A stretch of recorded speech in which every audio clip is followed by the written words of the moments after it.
NDA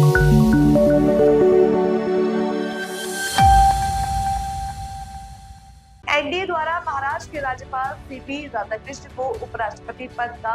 उम्मीदवार घोषित किए जाने पर कांग्रेस सांसद सुखदेव भगत ने कहा, मैं उनके लिए अपनी शुभकामनाएं व्यक्त करता हूं। वह भारत के उपराष्ट्रपति बनेंगे, न कि केवल भारतीय जनता पार्टी के उपराष्ट्रपति। उस पद की गरिमा के लिए यही अपेक्षा है वो भारत के उपराष्ट्रपति होंगे, न कि भारतीय जनता पार्टी के उपराष्ट्रपति होंगे।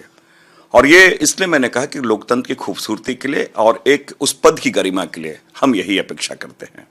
कि वो उन परंपराओं को निभाएं, उनकी गरिमा जो है उन परंपराओं को निभाएं, साथ ही साथ लोकतांत्रिक पद्धतियों को निभाएं, ना कि धनखड़ जी की तरह वो भारतीय जनता पार्टी के एजेंट के रूप में काम किए, बाद में वो भारतीय जनता पार्टी के राजनीति के शिकार हो गए। तो ये चीजें बहुत महत्वपूर्ण है, इसलिए हमने कहा कि इस तरह के जो पद होते हैं उसमें पूरी निष्पक्षता होनी चाहिए और लोकतांत्रिक मूल्यों का सम्मान होना चाहिए। है वो भारत के उपराष्ट्रपति होंगे,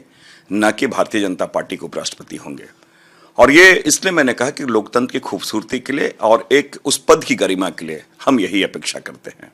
कि वो उन परंपराओं को निभाएं, उनकी गरिमा जो है उन परंपराओं को निभाएं, साथ ही साथ लोकतांत्रिक पद्धतियों को निभाएं, ना कि धनखड़ जी की तरह वो भारतीय जनता पार्टी के एजेंट के रूप में काम किए, बाद में वो भारतीय जनता पार्टी के राजनीति के शिकार हो गए। तो ये चीजें बहुत महत्वपूर्ण है, इसलिए हमने कहा कि इस तरह के जो पद होते हैं उसमें पूरी